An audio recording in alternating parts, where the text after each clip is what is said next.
Throttle 254 with Sean Cardovillis and Paul Bailey. It's Sean and Paul with you on another episode of Full Throttle 254. Now, in just a moment, we'll speak to Don Smith and find out how his rally went in Tanzania over the weekend. And the Africa Cup of Nations motocross event that's set for next month. We'll find out how the preparations are going for Shivan Vinayak. Full Throttle 254 is next. And Full Throttle 254 is produced by Big City Studios and Entwined Media. High adrenaline motorsports with Paul and Sean.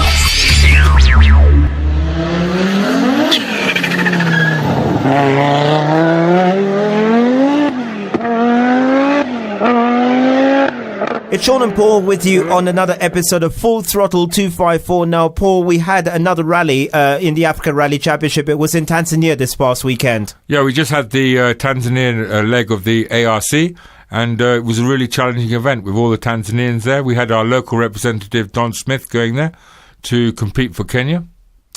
All right. In fact, he's on the line, Don Smith. Don, thanks very much for joining us. How was it?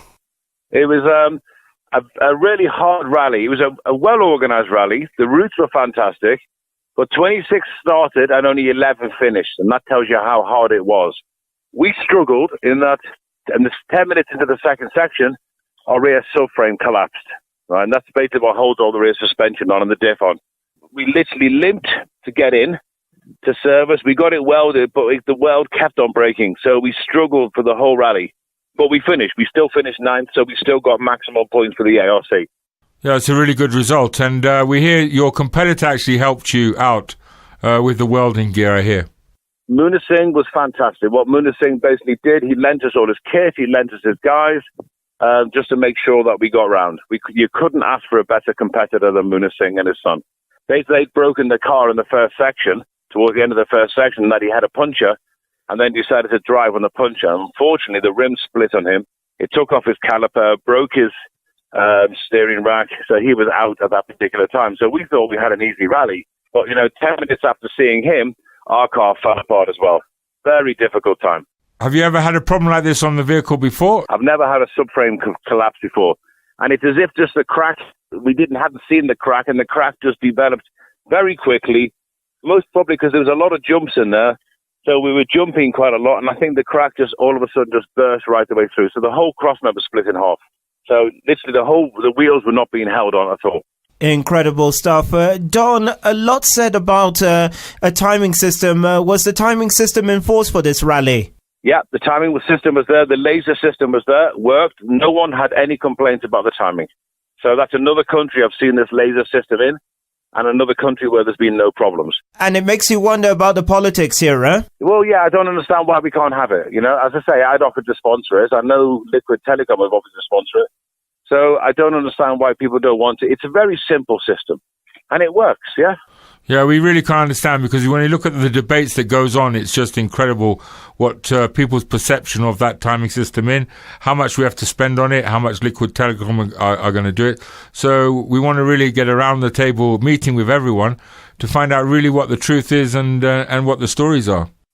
Well, I can't understand why people say it's not of any use. I mean, if you've got a system that's laser generated and no one can play games on it, then, people can't complain that the times are always being played with, yeah? And it works.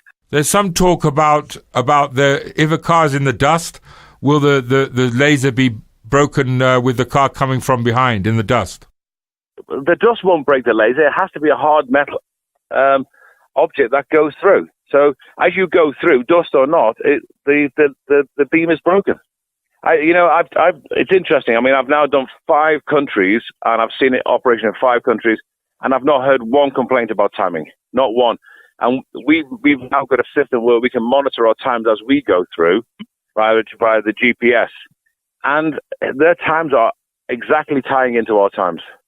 It's very impressive as a system, and I think it will just give motorsports in Kenya a lift up if we can do it. Don, your car, it really went through a lot of hell this past weekend. Is this the last rally you're doing with this? What are you deciding now? Because you got the other car that's come in. Yeah, the brand new car's here at last, but I think what the plan is, because I'm traveling Wednesday and I'm away for a little while, I come back a few days before the next race, is we're going to rebuild the old car and take the old car. The old car, we got it tuned by a guy called Terry just before this race, and he did a fantastic job. It's not felt like this since new. So we were actually having some good pace. So I just want to put the old car through the paces of Rwanda, because I hear it's a nice twisty route. Have some fun, and then the last rally of the season, Uganda, will take the new car. Yeah, I think that's a really good idea. I actually saw your vehicle on the weekend, and it looked really impressive. So it is good. I think get that one ready, and not to take it to Rwanda where it's lovely, beautiful roads up there, and use it in Uganda. I think so. Take it to Uganda. It'll be the first outing for this JRM car. Did you hear, Paul, that when I tried to start it, I couldn't start it? He wouldn't start something. That's not a good sign, but I'm sure we'll get it fixed. It was just me pressing the wrong button. Too many buttons there, yeah?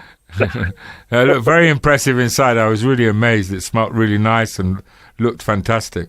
Yeah, I might just take it to my office. You know, why? If I win it on the next one, so therefore I don't have to race anymore, I might just keep it, put it in the office and just stroke it every day, yeah? Yeah, it definitely should be in your living room, not outside in the garage. Don, just tell us about the car. Just give us some details about it. It's a full Group N spec made by someone called JRM Motorsport. It's similar to the car that Mark Higgins recently used on the TT in Isle of Man. So it's a proper works car, basically, proper works Group N car. The guys that run JRM are the same guys that used to be in ProDrive. So it's a modern day ProDrive Subaru N18. And yeah, I'm looking at it now. It looks very, very smart. In fact, it looks so bloody smart, I'm frightened just to get it dirty. And apparently it's like that. I mean, one of our problems trying to challenge Munir Singh Jr. is that we're about 150 kilos heavier than them. Now, partly that's because Bob and I are also 60 kilos heavier than them. Yeah, I'm sure. Because they're not fastest like Bob and I. But the other thing is that they've just got a lighter car. They're also faster. They've got a faster engine than us. So I'm just trying to match their power and therefore try and keep up with them and maybe challenge him, yeah? I'd like to beat him in one of the races. What do you make of the scene here, the rally scene? We were seeing for Voy, Carl Flashton got his new car in, and then the Cabras boys as well with the R4s. There's quite a bit happening here, huh? It's interesting. Many years ago, the rallying in Kenya just died, and then it came back, and it's now vibrant. And I'm seeing all the other countries around East Africa. They're trying, they're getting 20s and 30s, but it's nowhere near as vibrant or as fast as in Kenya. Kenya really is leading rallying in Africa at the moment, yeah? And I'm trying to get the guys to think about the ARC. I mean, if we can try and get the ARC based around East Africa, right, I think we'd get a lot more Kenyan boys traveling. And I think it'll be good for them and it'll be good for everyone, yeah? It'll get motorsport more competitive in all these other different countries. So I think our Kenya lads, ignoring the top two in South Africa who drive those SS2000s that are magnificent vehicles, they're the only guys I've seen that could actually match any of the Kenyan lads. It's interesting. Yeah, no, it is. But the shame is Ivory Coast away is also a hard event. And, Kenya now has dropped its own ARC event, which doesn't help. Yeah. Yeah, Ivory Coast is hard, Paul. It's really expensive to get there, and temperatures are 40 degrees in the shade. People don't realise how hard it is doing this ARC. We've now done four races, and it's just tiring. Yeah, it's really tiring. And going to new countries where you don't know how the systems work, and you don't know anyone there, and just trying to get a car that works there, clearing it through the port and racing, it's a mammoth effort. Right, but if we just had like an East African, even if we got the East African Rally Challenge going again, we could get some of the best guys from Uganda, the best guys from Tanzania, some of the best guys from Kenya, and we could have some fun and try and push the motorsport up another level, yeah? Well, Paul, you did an awful lot of racing in East Africa, and Uganda, you'll remember Uganda is madness, but it's fantastic, yeah? Yeah, no, it is. I mean, the support there from the spectators and everything is amazing. Well, we've got now Ugandans following us. Right, around this ARC. We've actually got a Ugandan team that's following us around and supporting us. So the level of this, we going through a section in a little village, there's a guy sitting on a cool box with a Ugandan flag, right, waving for us. right, supporting us. He's come all the way from Uganda, then got on a picky with a cool box, with a few beers, and got in the middle of this little town just to watch. I mean, those supporters are just unique, yeah? All right. Thanks very much, Don Smith. Don, just very quickly, what's next for you? I know you're traveling for a bit, but what's next for you? The next thing for me is the Rally Rwanda. I want to go there. I want to take my red car, and I want to see how fast we can go around that route. I mean, I've got 29 points lead.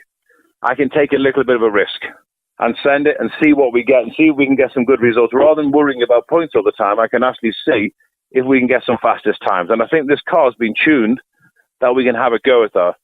And then I want to take the new car to Uganda and try and win Uganda. It's time that I set some fast times, yeah? Rather than being in an old fart. All right, fantastic. Don Smith, the best of luck, and thank you very much for speaking to us on Full Throttle 254. All right, lads. Cheers.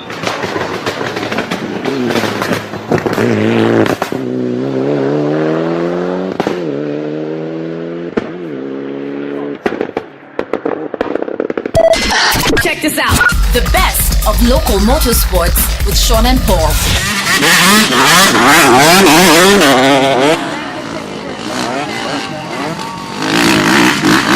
It's Sean and Paul with you on Full Throttle 254. Now let's talk motocross. The focus really turning now to this Africa Cup of Nations Motocross Championship. It's set for next month. Let's speak to one of the favourites actually for Kenya to do really well in that event, Shivam Vinayak. Shivam, thank you very much for joining us. How's your preparations been for this event? My preparations are going really well. I'm working quite hard on the bike and equally hard off the bike. I'm spending a lot of time in the gym, and I'm trying to work on my cardio as well. So hopefully that's going to improve me as a rider on the whole. How many of the competitors are going to come up from other countries? We haven't got confirmed numbers yet, but I understand there'll be a very strong team from Uganda and Tanzania. And from the southern African countries, a few of the top riders are going to come up from South Africa, so that's going to make it very interesting. Yeah, I hear there is going to be really good competition, and some of the top riders, now they know that Gary's come up to do the track, they're really interested to come and race. Yes, that's right, and Kenya has hosted this event before, and I think they all really enjoyed it. So, hopefully more and more riders come from the southern African countries. I was there on the weekend, and the guy doing the track from South Africa, Gary, seems to be doing an excellent job and really knows what he's doing, which is fantastic opportunity for Kenya to have a world championship event by a proper track builder. Yes, I think that's a first for as long as I can remember. I know Grant has prepared a few tracks in South Africa, and I think he prepared one of the AMU tracks a few years ago. I spoke to him over the weekend, and he plans to soften it all up by adding some red soil into the mix. That means it's going to get very rutted and very bumpy, and that's going to be something new for all us Kenyans. So exciting times ahead. Shivam, just tell us, first of all, you did get a new bike early this year. Just tell us about that. Yes, I have been riding Kawasaki for the past 4 or 5 years. So I got the 2016 Kawasaki 450, which is the latest bike in their range at the moment. I've done it up as well. I've worked out my sprocket ratios. That's something I've been doing the past few weeks. I also got myself a racing exhaust system, which really helps, especially on a track which is hard packed. And there's a few electrical bits that I got with the bike that I've been playing around with. So all in all, I think the bike is probably where I want it to be for the race.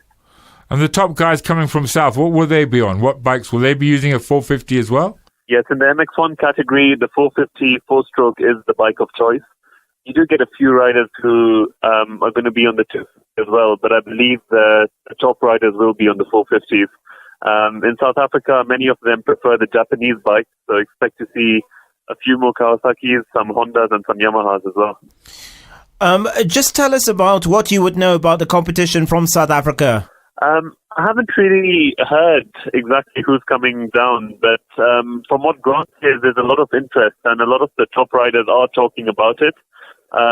Unfortunately, their economy is in a bit of a mess right now. So they're all trying to work out sponsorships and logistics to see how they can make it up. And you would expect most of the competition to come from there, yeah? Yes, I think South Africa has always been the force to reckon with when it comes to Africa Motocross Championships. Botswana, Zimbabwe, Zambia, they also have some riders who've been riding overseas. So you really can't, write anyone off. But South Africa is definitely the strongest country. I mean, Uganda always send a strong team, and I'm sure they'll send an even bigger team now, yeah? Being in Africa Cup of Nations. Yes, Uganda have. Many of their riders as well have been riding all over the world. So they're improving a lot. And each time the Kenyan riders go there, it gets harder and harder for us. So there's always been this East African rivalry between Kenya and Uganda. So for sure, expect a strong team from them. Shivam, I remember, of course, you took some time off. You're back in a big way this year, but you seem to be finding the right balance between your dentistry and the riding, huh? Yes, fortunately, I've graduated now, so there's no studies or exams to sit. I'm working at Kenyatta Hospital, which is a little bit hectic at times.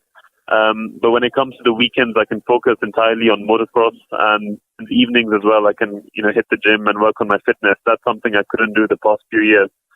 I mean, with 5 or 6 weeks to go to the Africa Championship, I would say I'm probably where I want to be in preparation. And your parents have always been huge supporters of this. I'm sure they're still supporting you, huh? Yes, my parents really have been huge supporters. I can't thank them enough. My dad doesn't really get too many weekends off, but whatever time he does get off, he'll always spend it with me at the track. We were together on Saturday and Sunday at Jamhuri Park. So I really can't thank them enough for the support they give me. Yeah, your father's been a big influence and also a really big help in motorsport in the past as well. With motocross, he was chairman for many years and on the commission and stuff, and he's done a great job for motocross in this country.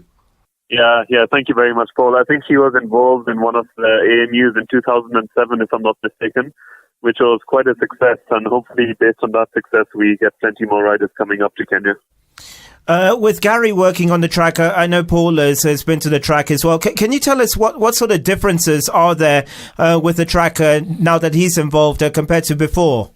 I think the main difference that he is trying to get on the track is softening it all up. Right now, it's very, very hard and quite bumpy in certain areas. So we've had a few people dropping some red soil at the track. I think he plans to mix the real hard pack soil with the red soil, and that's going to give it like a softer feel. And with that, you're obviously going to get rust and you're going to get braking bumps. And, with such conditions, the track tends to change each lap. When you have 20 or 30 riders going around, there's going to be different lines on the jumps and on the corners, plenty of overtaking opportunities. So all in all, it should be very, very exciting for the riders and equally exciting for the spectators. Yeah, he does. I mean, I was talking to him a lot, and his concept is to make corners where there's lots of different lines and there's good overtaking moves. Where he says our present track is very hard to overtake, which is very true. If you watch the races, there's so little opportunity to overtake. And the way he has it planned, different jumps and how you take the jump in the beginning, how you take the jump at the end, and going into a corner from a straight. He's got a lot of ideas, and his whole idea is, to improve racing so it's more challenging for the spectators. Yeah, no, absolutely. I think with such a track concept and design, the fastest rider will probably win the race. It wouldn't entirely depend on the start. There will be plenty of overtaking opportunities. But having said that, it's also going to test the rider's fitness because, breaking bumps and humps all over the place is very tiring when you're racing 20 minutes 3 times. All right, Shivam, listen, thank you so much. So I guess the next one, it's the 7th of August. That really is the test event, yeah? Yes, that is. And that's actually the date that I've set in my mind to prepare for the event. So hopefully by the 7th of August, I'll be riding exactly where I want to ride at for the 21st. All right, that's Shivam Vinayak. Thank you so much for speaking to us on Full Throttle 254. Thank you very much for having me. It's a pleasure.